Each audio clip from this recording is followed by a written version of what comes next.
Alright all, and welcome back to a new video and another one of the Cheltenham Festival Ante-Post update videos going forward throughout the year. They've been littered around the cards, looking back on some of the good racing and kind of analysing the market moves and the chances of the respective horses, and then obviously potentially a bet or two at the end. I can confirm there will be two bets at the end of this Ante-Post video, looking back at the Christmas racing. The two I think are possibly the best prices going forward, and hopefully, look, it's not a bad book. I'll probably go through it at the end of the video, how the bets are looking, but the Christmas racing was superb. I thought it was obviously disappointing not to be up at Leopardstown myself, but still I was able to somewhat replicate it by watching it at home. At least the racing's still on. There was plenty of good performances to get through and plenty of interesting clues, and potentially bubbles burst with the Cheltenham Festival in mind.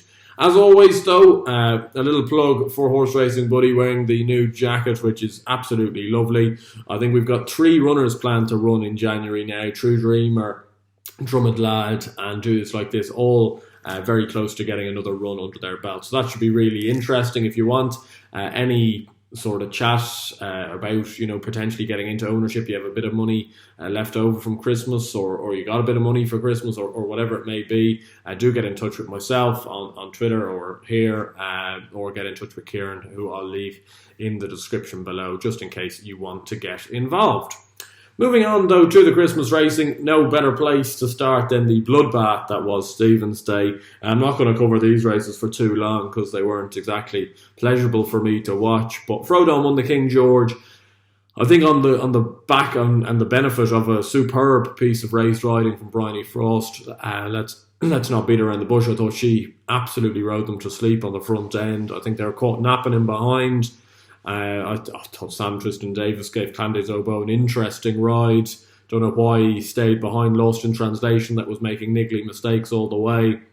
It was just a race full of high-profile disappointments, though. Candace Oboe never got into a rhythm. Surname bombed out, lost in translation, has now burst, which is not good. Santini probably ran as well as you could have expected for him to run at Kempton, which was never going to be his track. 3 miles around there was never going to work, and it didn't. And yeah, Frodon won, and look, he's going to run in the Gold Cup. He's every right to run in the Gold Cup. He shouldn't run in the Ryanair. He doesn't have the pace for it. I think they know that as well at this stage. And look, you can't give him a freebie out in front. If you gave him a freebie in a Gold Cup, he's every chance of hitting the frame. I don't think they will, though. I think people have to be a little bit more switched on with Frodon now. You know when you let him go and just let him kind of dictate at his own pace and jump horses into submission. He's the type of horse, and with Bryony on board, just constantly saving, and then making so much ground at his fences that he's not actually expending a whole pile of energy and is able then to kick from the front end. I still worry whether he'll actually get home in a Gold Cup. Hence, I wouldn't be going near him really for the race. But he isn't without an each-way chance, especially if the jockeys are caught napping yet again. The other races at Kempton, the Christmas Hurdle. Now, I see an awful lot of people going after the Matheson Hurdle, going, Epatant's resting easy at home. I certainly wouldn't be resting easy if I was Epatant. I thought it was a really poor run. There'll be people out there making loads of excuses, easy money and stuff like that. She should be back for Cheltenham. I wouldn't be so sure, I thought it was a really concerning run. She jumped poorly and then she booted 3 out of the ground. Like Bouvardere did that one year in the Christmas Hurdle, got beat by Verdana Blue, and everyone was prepared to forgive him, and he ended up on the deck in the Champion Hurdle that year. So it is a concern. I think she benefited from Barry Geraghty being on board her, personally speaking. The form of the Newcastle race, I know she won head and chest, but it's up to no good. So Royale's been beaten well twice subsequently. Silver Streak was obviously carried out in the race when lining up Handy, and Not So Sleepy fell, who won an Ascot handicap afterwards. So the race completely fell apart. So the form of that's not up to any pile. The form of her Champion Hurdle from last year looks decent enough, looks solid enough. Yes, she's more than likely, she is the rightful favourite, probably just about still, but I wouldn't be ploughing in on those odds whatsoever. I thought it was a really concerning run. You shouldn't be getting beat by Silver Streak by that amount of distance, and it just does open the champion hurdle up, and it's a race I'm going to be having a stern look at now in the next couple of weeks, trying to find something at each way price. I do have one at a price for it, but I just don't think it will run. She will run. It is a she rather than a he. Also, the final race at Kempton, that Cut of Stars, Novices Chase, Shamblu beating the Big Breakaway. The Big Breakaway actually surpassed my expectations. I thought he ran a stormer, considering how many fences he just booted out of the ground. And to be honest, I don't think Shamblu has any chance at Cheltenham. And I backed Shamblu. I was very impressed with his jumping. He's a lovely jumper, but he only beat the Big Breakaway a few lengths. The Big Breakaway made heaps of mistakes. Galan Fortune, who was a 50-1 shot, was there on the bridle turning in. I couldn't be having it whatsoever. I thought it was just one of those ones that Shamblu was kind of more ready and more streetwise on the day. I think the Big Breakaway is the best horse in that race, but it wouldn't be a race I'd be taking to the well come this year's Cheltenham Festival. The Irish racing on Stephen's Day left a bit to be desired. The Grade 1s, both going to Willie Mullen's second strings. It was devastating to see a steering for Lange fall down in Limerick, considering he was jumping so well as well. Obviously, you can't be ruling him out as a horse. He is a very good horse. Doubt he'll go to Cheltenham, though. Colreevy did it well. She's every chance in a mare's chase now. The price has kind of gone on her. Pencilful of Lead probably needs to be stepped back up to 3 miles. Wouldn't be without an each-way chance in the RSA himself. Janadil, I suppose, was perhaps a little bit disappointing. Maybe back on better ground for him. And Franco de Port won the big Racing Post Novices Chase. This was a terrible race, I thought, if we're calling a spade a spade. Blackbow fell. Felix Deji ran no sort of race. Well, ran a very strange race, went off like the clappers, then stopped like he was shot, came back on the bridle, but he wasn't up to it. And Darver Star, I'm still not sure he just jumps well enough over 2 miles, over fences. Just don't see it really. And Franco de Port kind of swooped on breadcrumbs, got a good ride from Brian Cooper. He's a nice horse, I just can't see him going anywhere close in the Arkle personally. Moving on to the 27, just the 2 big races at Kempton first and foremost. Shishkin I thought was absolutely super. I can't believe some people were trying to grab his jumping. I thought he was actually even more economical than he was the first time. That was more like what you'd want to see. I think he's a super horse. Looked maybe momentarily in trouble turning in, but Lord above, the race was finished in 2 or 3 strides. I thought that was class. And Altior I thought actually ran better than some people gave him credit for. I just think these days, 2 miles is probably on the tight side for him, especially around Kempton. And his jumping is grand, but it's not quick. It's not 2 mile pace. He's probably lost a bit of pace in his jumping over the years, I think. And as a result, I can't just see him going near in the champion chase. He might be a horse that could fill the frame, because I don't think it's a race with an awful lot of depth, especially when you take into account a horse like Notebook just doesn't act around Cheltenham. I don't think it's a race with a lot of depth. So maybe not one to rule out completely, but you'd have to think he's up against it. And he's up against it because we saw Chacun Poursois on the same day. And my lord, this horse is an absolute monster. And I won't hear a single word against it. I see people going around on Twitter, some people in YouTube comments, grabbing his jumping, grabbing the fact he won't get up the hill. I think it's absolute nonsense, to be honest. The quicker they go, the better he jumps. His jumping down the back at Leopardstown was absolutely phenomenal. That jump 3 out. He went past Notebook, who's a good jumper in his own right, as if he was standing still.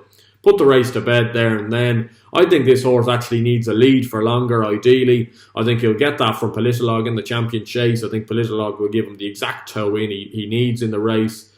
And I think I just think he's a monster. I think that the criticism, I cannot understand it. He's beaten Notebook and put the kettle on 8 lengths and 9.5 lengths or whatever it was. 8 lengths and 1.5 lengths, so 9.5 lengths overall. I thought it was phenomenal stuff, really. I was so impressed. I'm so glad to see it, because it is what he's been promising for many a year now. Also, very impressive was Appreciated in the Novices Hurdle. And few people out there, not naming names, but Wayne, one of my great fans, obviously, and all his tips, told me at the start of the year that Appreciated will run in the Bartlett.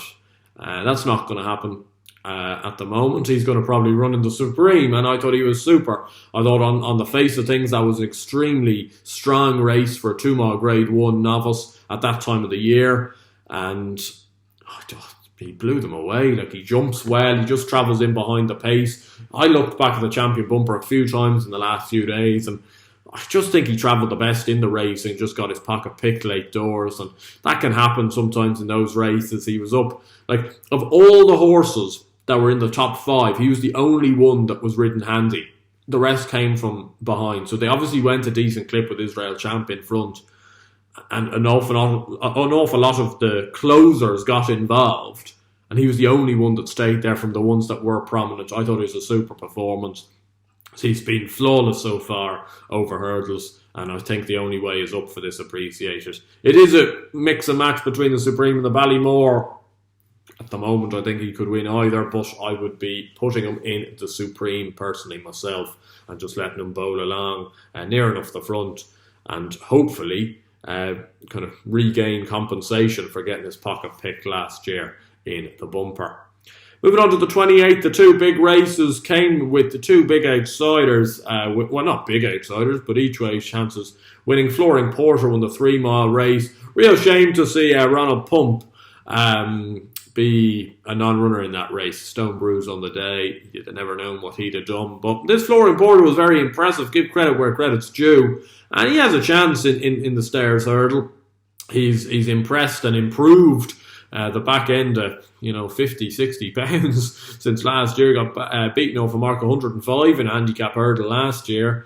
He's now won a competitive handicap, beating the Boss's Oscar by 12 or 13 lengths, and now won a grade 1 by 5 or 6 lengths. I know some people are out there saying I'm perhaps undervaluing that performance from Leopardstown. As I say, I'd give credit where it's due. I thought he was the best horse on the day, but I just think, looking at the race, I'm not sure how much you can take out of it from a Stairs hurdle perspective. Sire de Burley ran very flat, very lethargic, and Gordon's horses weren't firing all week, and Fury Road doesn't act around Leopardstown, and they're your two market principles. The Storyteller was probably ridden to pick up the pieces, and did so to a certain extent coming second, and the rest of them wouldn't be Stairs hurdle horses whatsoever. So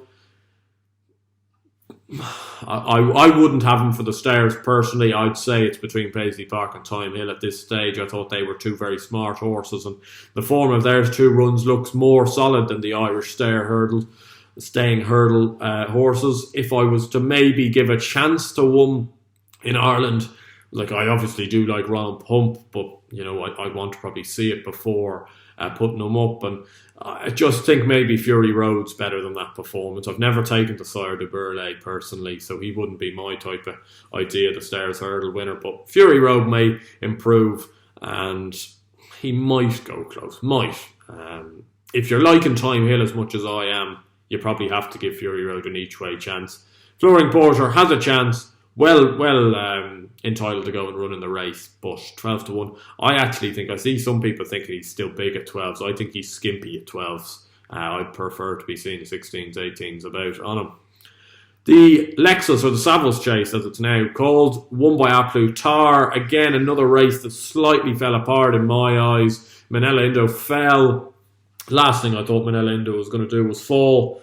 Good to see him back on his feet, all okay. And Delta Work unseated at the neck. So you're there going, this is an absolute bloodbath from early doors.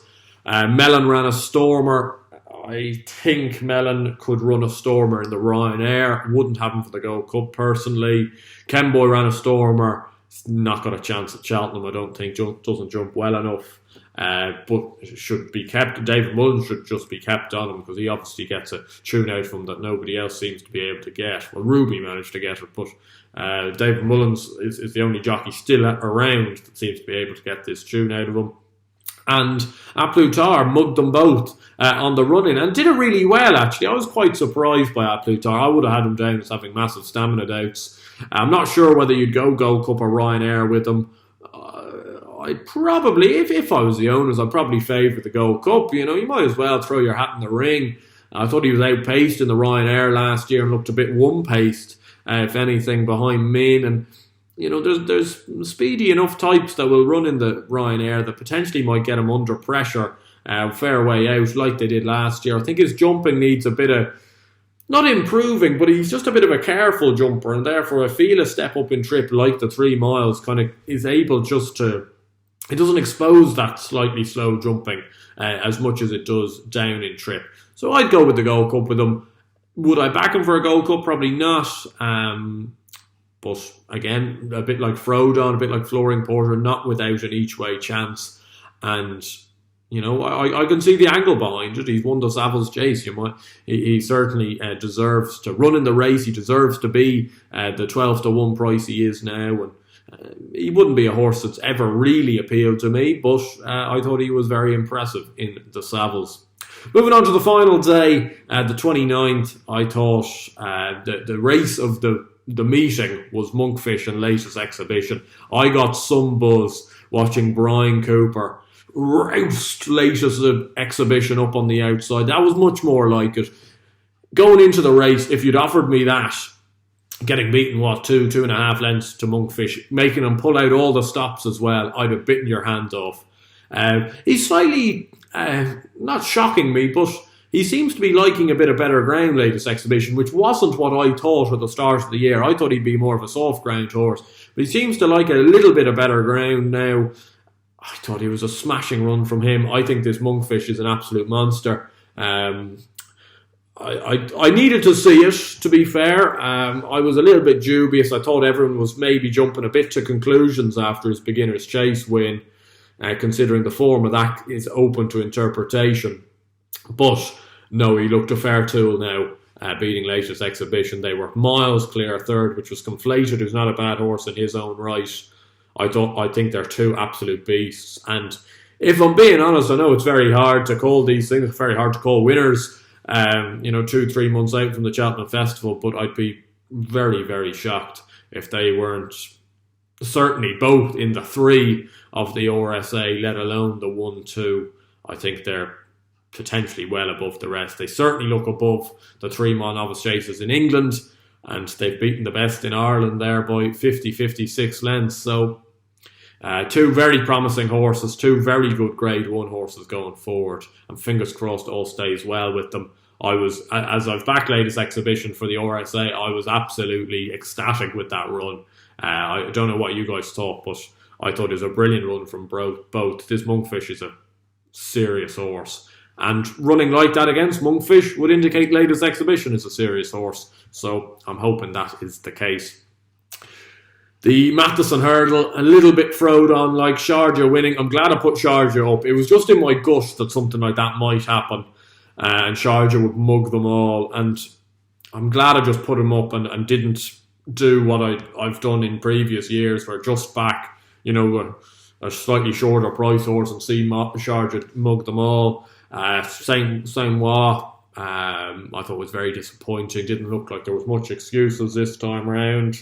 Yeah, of course I'll be keeping the faith with him. Like, I put him up at 20-1 for the Champion Hurdle. He's now back out to 12s or something. So I've still gotten the value in inverted commas. I still think it's an open race, but God, he'd need to improve the guts of a full stone, I suspect, to have any chance of winning a Champion Hurdle, and you'd be reliant on the fact that Cheltenham is going to pull that out of him, which I'm not sure it will, to be honest. Aspire Tower, I think, can be marked up for his run. I thought he ran very well, considering they probably went a hint quick in front. My only issue with Aspire Tower is I cannot see the Champion Hurdle kind of being run without something picking him off in the straight. That he goes out in front and just gets mugged by something. I just cannot see that not happening. I can't see him repelling all of them, personally speaking, but he's got a good each-way chance. Abacadabras just write a line through it personally.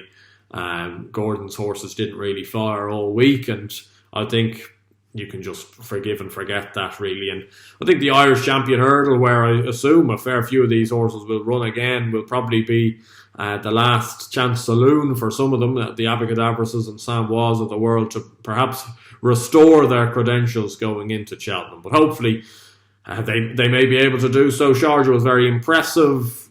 He's probably short of winning a Champion Hurdle, a bit like Silver Streak, but he's very impressive. Patrick Mullins gets on well with them, and again, he surprised an awful lot of people coming second last year, and I feel he maybe is being a little bit underrated going back this year. Personally speaking, as I said earlier, a horse that I quite like for the Champion Hurdle, I don't think she'll run, actually won at Leopardstown on the final day, and it's Concertista. I just think they should run her in the Champion Hurdle, and she's 20-1. just think getting £7 off the lot of them, strongly run 2 miles. I'd be preferring to, if I was connected with the horse, I'd prefer to take that option, getting £7 from the majority of them, than getting no pounds from Honeysuckle over 2.5 miles. But that's just personally speaking.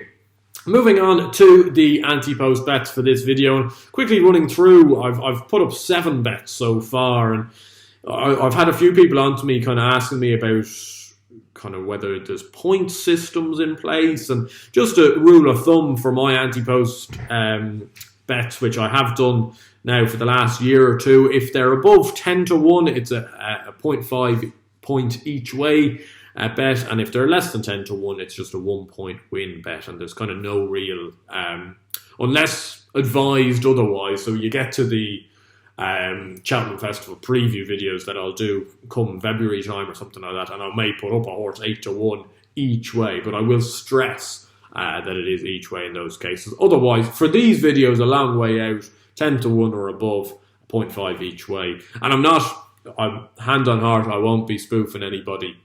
If a horse wins, I'm not suddenly going to turn a 16 to 1 horse into a 1 point win horse just because it's won.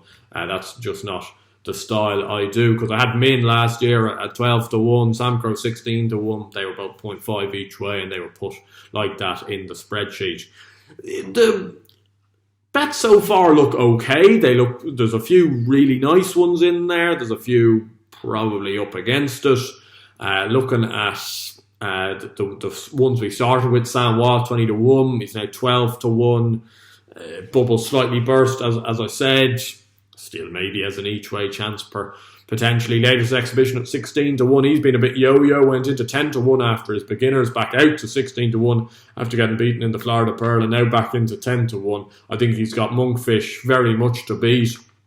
And but other than that, I think he holds a lot of them on form, and I think 10 to 1's probably fair enough as an each way price even now. I'm happy enough back now on my 16 to 1 with him. Allaho 12 to 1 for the Ryanair. That looks okay. He ran much better in the Savills than he did in the John Durkan. I think 2 mile 5 around Cheltenham. Hopefully we'll see him to best effect. Would need to scrub up his jumping a bit though if he's going to win a Ryanair. Thyme Hill 16 to 1 for the Stars Hurdle. Probably my best bet in there. I think he's got an excellent chance. He's 5 to 1 now, I think. Personally speaking, I think Paisley Park's the only horse he really needs to beat. Maybe Fury Road, as I said, has a chance in that race. But I'm still pretty happy with Thyme Hill at 16s. Delta Work at 40s for the Gold Cup. Look, it was speculative at the time. It was really a back-to-lay bet more than anything. But I was kind of hoping he'd win the Savills, and then he'd be 10 to 1 or 12 to 1 or something. That's looking a bit pants at the moment. 40 to 1. He'd have to run his heart out in the Gold Cup. I think he will run in the Gold Cup, to be fair, but it's just his jumping. He needs Jack Kennedy on him, and with Jack Kennedy being as fragile as he is just at the current moment in time, you don't know how likely that's going to be to happen. So he's probably one that's looking not great at the moment. I still believe he shouldn't have ever been 40 to 1, and he's not. He's, I think, 25 to 1 now, but so we got a little bit of value on it, but I think he's up against it. Nassalam at 25 to 1 for the Triumph Hurdle. I think that's a handy enough bet. He's now 16 to 1. He looks a fair tool of a horse. You'd love to see him against better animals going forward. And the last one, which I think potentially might be the best one, was Wide Receiver, 25 to 1 any race. I see David Jennings has now put him up on upping the ante at 12 to 1 for the Martin Pipe. I see he's as short as 8 to 1 for the Martin Pipe. He won on Stephen's Day, his maiden hurdle. Now we just need a little eye-catching run at the Dublin Racing Festival. Finish 4th or 5th, raised a pound maybe, get into the Martin Pipe. I think he's got a massive chance, and I'm really happy with 25 to 1 any race. Fingers crossed he stays sound and fit and can run well. But 2 bets going forward. One at a short price from an Ante-Post perspective, and one at a bigger price. Starting off with the shorter priced one, and it is a horse running in the Gold Cup. He will be running tomorrow at Tramore. He's 9 to 2 currently, and it is Al Boom Photo, a horse I've backed the last 2 years. People, long-standing viewers of the channel will know I put him up at 33 to 1 the first year he won the Gold Cup. backed him again last year, I think 5-6 to 1. I just think he should win tomorrow. Definitely should win tomorrow. Monolith now not even running. I think his biggest challenger is Acapella Bourgeois. He does have to give a bit of weight around, but he should be winning okay. And I just think, based off what's happened in the King George and the Savills, where there's probably not been much concrete evidence of a massive challenger to him, I think he'll get snipped considerably. Actually, last year he won the Tremor race, didn't really get snipped.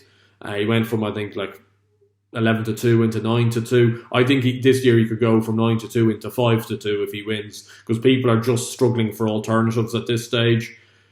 I think it's the right bet. Obviously, if he goes and falls at Tremor or something, it's all up in the air, but he's not going to run again after Tremor. So if he wins at Tremor, you're getting 9 to 2 about a horse that's going to rock up on the day and probably be 5 to 2, 3 to 1 favourite. So I just think it's the right price, actually. It is short. I do understand that. It's short for a horse so far out, but I just think it will get clipped, and it will get clipped more than people expect it to, especially if he wins well. There doesn't seem to be, just right at the moment in time, a ready-made winner of the Gold Cup to run against him. Personally speaking, Manila Indo was maybe my idea of it, but he fell. That's not ideal whatsoever. It's been since Don Cossack, I think, in 2016, since a horse fell the year he won the horse fell the year they won a Gold Cup, and I think the year before that was Cordo Star in 2009. So I think he's got a bit to prove now. He probably has to go out and run in another race and has to go out and win and get his confidence boosted before you'd be just backing him again for the Gold Cup. So I think Album Photo's the one to beat in this, 9 to 2. Yeah, it's short enough, but I do think he'll be shorter come the end of tomorrow.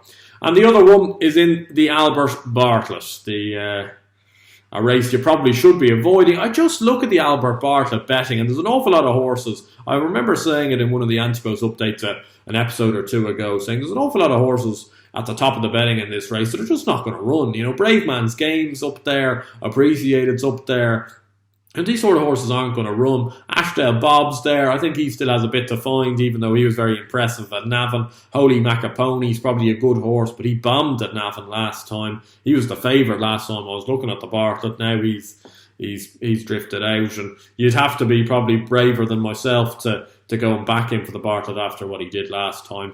The horse I have landed on is a Willie Mullins horse. He did win on the 29th of December, and it's a horse called Statler, who I believe is going to run in this race. He's 20 to 1. I think that's a fair price about him. I think he's one of the very few near the top of the market that's going to run in the race. He's just all staying ability. He's a nice horse. He was tapped for toe in bumpers last year, still managed to win one, finished only 4 lengths behind Farouk Delan and Fire Attack, which looks good form in a bumper, and only got beaten by On Eagle's Wings, who's also a decent bumper horse.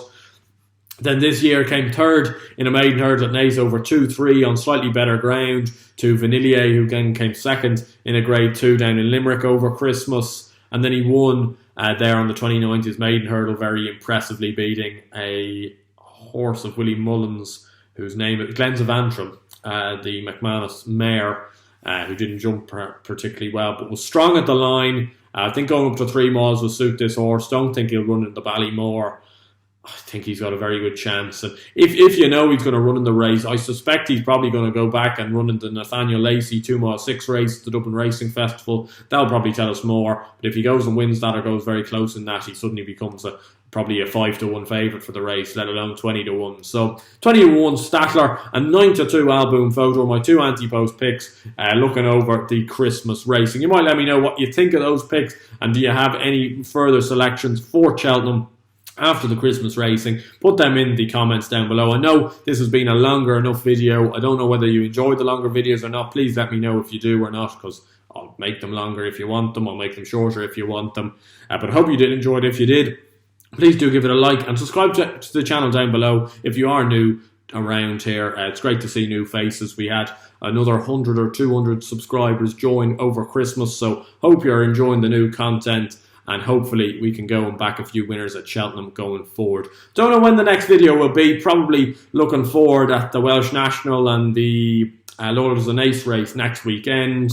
because obviously the Cheltenham racing from tomorrow has been abandoned. But hopefully speaking, we'll be back next week to cover all of that. And until then, please stay safe, stay well, land a few bets, and I'll see you guys then.